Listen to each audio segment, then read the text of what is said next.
Hello and welcome to our Culture Magazine here on I-24 News. I'm Oded Grober and today we have a lovely show for you. I-24 News' own Lucy Ahrahish will be here in the studio to talk about her role in the new film Arabani. Lebanese French language newspaper L'orient Le Jour is celebrating 90 years of activity.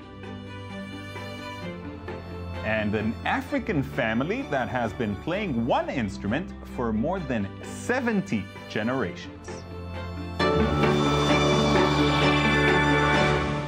The film Arabani by director Adi Adwan tells the story of a divorced Druze man who goes back to his village with his two half-Jewish kids after a 17-year absence. Amazingly, it is the first Israeli feature film by a Druze filmmaker. I-24 News' own Lucy Ahrahish took part in the movie, and she's right here to tell us all about it. This is so strange. Yeah, how is it being on the other side of the table? It's the tables have turned. Yes, they did. So tell us about this film and about your part in it. My part in the film, basically, it's first of all, let's talk because it's a really rare film that in the, let's say, the Israeli cinema and the Israeli Arab cinema, I have to say, because it's the first time that the Druze community is actually appearing on the big screen. It's the first time that the culture, that the morals, that the issues, that the Druze community usually a very secretive, closed society. Really secretive. You don't know how they pray. You don't know what they actually believe in, how they believe in it, who is their prophet. It's really, really mysterious. And my part there is the part of Yusra. And Yusra is a woman that was engaged. That was the love of the main actor's the main character. The main character. His previous girlfriend before he went off and married the Jewish woman. Exactly. And he comes back to the village after a long time, after he decides to divorce from his wife. And then he comes back to the village with his two half-Jewish kids, I guess like without you said. Giving too much away, an old flame is maybe reignited. Of course. And the old flame is reignited, and she sees him for the first time in a long time. And he tries to get back in her life in one way or another, although she's married to his best friend. And the stuff that you know, real drama is made of. Yes, definitely. Now, another thing that is pretty dramatic is the question of identity, the question of self-definition, which plays a major role in this film and in Israeli society in general. You're a good example of it, actually, because you're an Arab woman and an Israeli citizen. I would actually assume that maybe you're sick of being asked about it. Are you sick of being asked about it? I'm not sick of being asked about it, but it's like, this is the obvious questions of people. How do you see yourself? Yeah. Are you Israeli? Are you Israel? Are you Arab? Are you Israeli Arab? Are you Palestinian? Are you Palestinian living in Israel? A lot of definitions, but I can definitely tell you that I'm an Israeli Arab. I'm a citizen of Israel. I feel Israeli. I'm part of the Israeli society. I cannot tell you that it's easy to live in Israel as a minority. And this film actually brings the whole minority. The name of the film is Arabani. Arabani is the language that the Arabs speak, that Druze speak in Israel, that it's half Hebrew, half Arabic. And the language that we speak is maybe an example for exactly the situation that we are in. And for me, it is very obvious. For me, it's because I lived. You've never known anything else. I never known anything else. Like you said, I lived all my life in Dimona, which is a very small town in the south of Israel, and it's a town that everybody there are Jewish, and I was the only Arab. Based on you, we like the mix. So there. Thank you. Let me ask you a different question. Mixing journalism and acting, how does that work? Because acting, you take on a role, and journalism is all about being, you know... Being there. Being there and straight and forward. And I agree with you totally, but I think that we're living in a different era today. I think that we're living in an era that you have to have a lot of qualities as a person who's working in the media. For me, acting, it is a hobby. I did a movie 2 years ago. So Okay. I wanted to be an actress. That was my dream. And my father came and told me one day, okay, listen, put your dreams aside, Dreams are all go and fine. study something that at the end of the month you will have the salary. And you went with journalism? And I went. Journalism. Nobody told me that you cannot earn a lot of money when you're a journalist.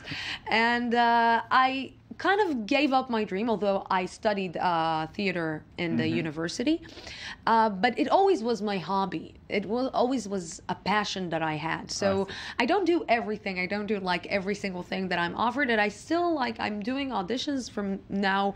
Another film that you've appeared on is quite a different film, World War Z. Yeah.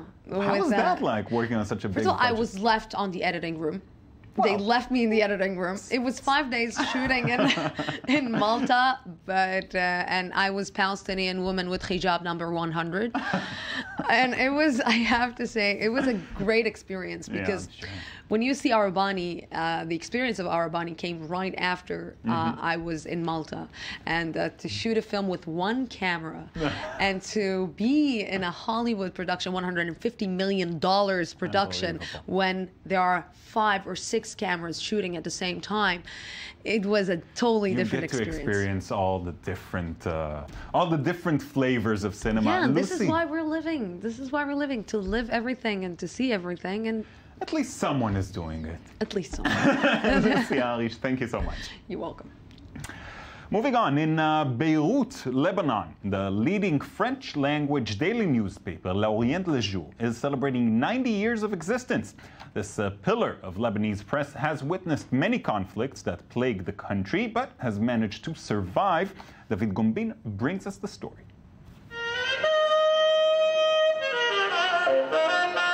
A great feast for the event. More than 600 people gathered last week to honor one of the flagship titles in the French press in the Middle East. Employees, political and media personalities came to the site of the former premises of the newspaper, L'orient Le Jour, to pay tribute to the long history of this newspaper. L'orient Le Jour is a newspaper that has maintained throughout its history a moral and professional level of quality press today which often deviates. As a result of the merging in 1971 between the East, a media outlet founded in 1924, and The Day, which was founded in 1934, it's now 90 years since L'orient Le Jour has become the third most important newspaper in the country. In 2006, it drew 18,000 copies. Today, the Orient targets the Christian minority population, Francophone, liberal Lebanese, and also Lebanese Francophones living in exile, establishing itself as the voice of freedom for Lebanese people. The International Mail newspaper described it as having some beautiful feathers, like Isa Gorayev or Gabi Nasser, but also a bit precious language and a penchant for social life. In 90 years of existence, the East, The Day, became a point of honor. They were able to release an edition every day, even in the midst of the Civil War, when the conditions were difficult. Their writing made it a point of honor to get the newspaper, their reviewing of the political and economic cultural life, printed and accessible for everyone. Musical entertainment, lounge, and DJ sets provided by members of the newspaper created the fun. If this festival shows the side a little people know that revolves around this issue, it cannot hide the difficulties that the daily life in Lebanon projects. Michael Eid, the CEO of the newspaper since 1990, has recently published an article in the daily newspaper paying tribute to the quality work of writers. He does not deny the existence of financial difficulties the magazine is increasingly facing in competition with the emergence of new media. Without books and newspapers, there can be no cultural life.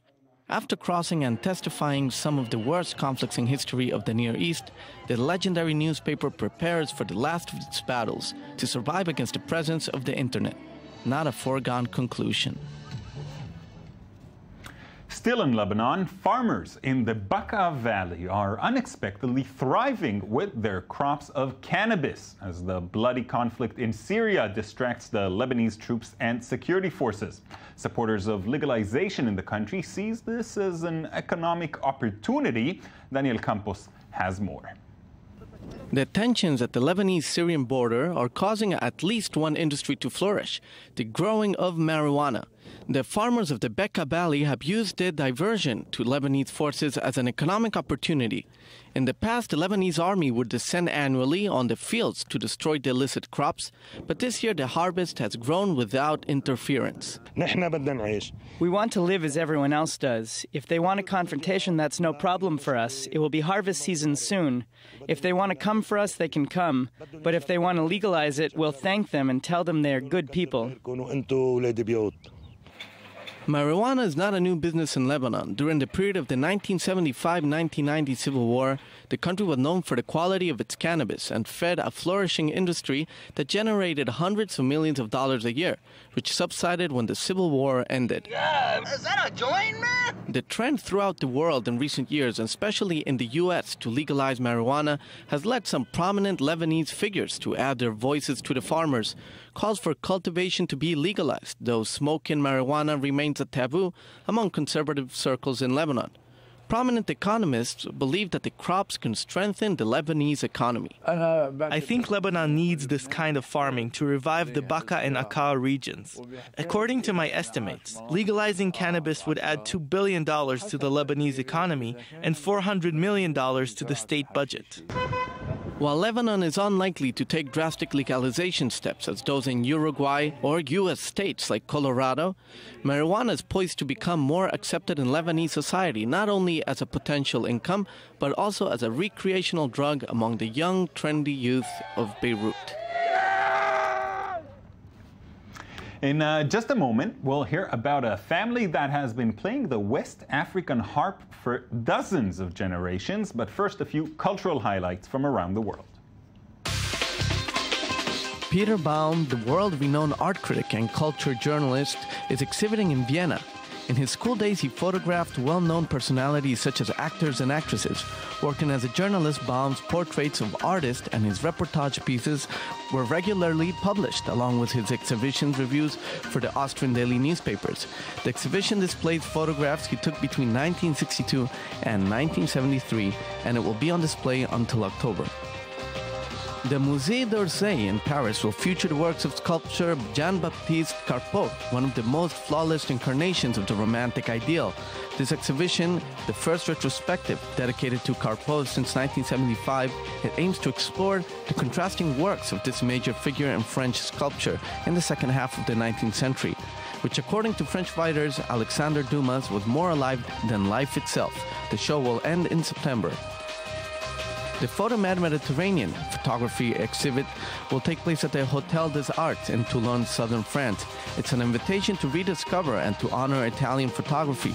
The photographic images that are deceptively silent aim to stimulate the imagination, and the exhibition will run until June 15th. And Daniel Campos is here to tell us all about world music, what's happening there. And you have some incredible story for us today. Hello, Oded. Indeed, I do. Toumani Diabaté and Sidiki Diabaté just released an album together, father and son. They are from a caste known as Griot. Griot is basically like a storyteller, a person in charge of recording oral history through song, through poems, through stories, and you have these stories have been passed down from generation to generation for a long, long time. For a long, long time, and they also, when it comes to instruments as well, in the case of Toumani, he plays this kora, a harp which has 21 strings. Okay. It's a West African harp, and they are playing this instrument for 72 generations in the family. 700 years. 700 years That's of playing this incredible. instrument. That's incredible. And he obviously taught his son since a young age, since he was young, and now they released the first album, father and son together. It's very unique and beautiful, released on World Secret Records, great label. Toumani, again, he's considered the greatest kora player today alive. And obviously, I don't know what you have in common with your dad besides bloodline, but in this family, Let me tell you, I can't look past beyond my grandfather. I've known my grandfather, and above that, it's a total mystery to me. I guess they know more. What else do you have for us? Well, also we have a Bullpick, some street musicians from Haiti. They just released an album on a record label called Loose Africa. Haiti, again, a country that's been through so much tragedy. It's Indeed. also the first country to gain independence in America after the United States. Well, they have a great music scene, a combination. They're singing in Creole. And Bold Pick, like I said, street musicians. It's a new phenomenon, and what's called this world music, where record labels are getting interest in street musicians and releasing albums, well-produced quality albums. The name of the style of music is compa. And Okay. even the current president of Haiti, Michel Martelly, was also a former singer of compa music. So That's this carnival. nice. They did have a lot to recover from, but at least from what you brought to us, it looks like they're doing a good job. Absolutely colorful, and it makes your Yeah. day, this type of A music. lot of fun, a lot of fun. Great, Daniel, thank you. Always interesting and always colorful stories that you bring. Thank you very much, Aded. Thank you for joining us as well. I hope you enjoyed watching our show. You can find our past shows on our website, i24news.tv. Be sure to join us tomorrow for a whole new edition of Culture.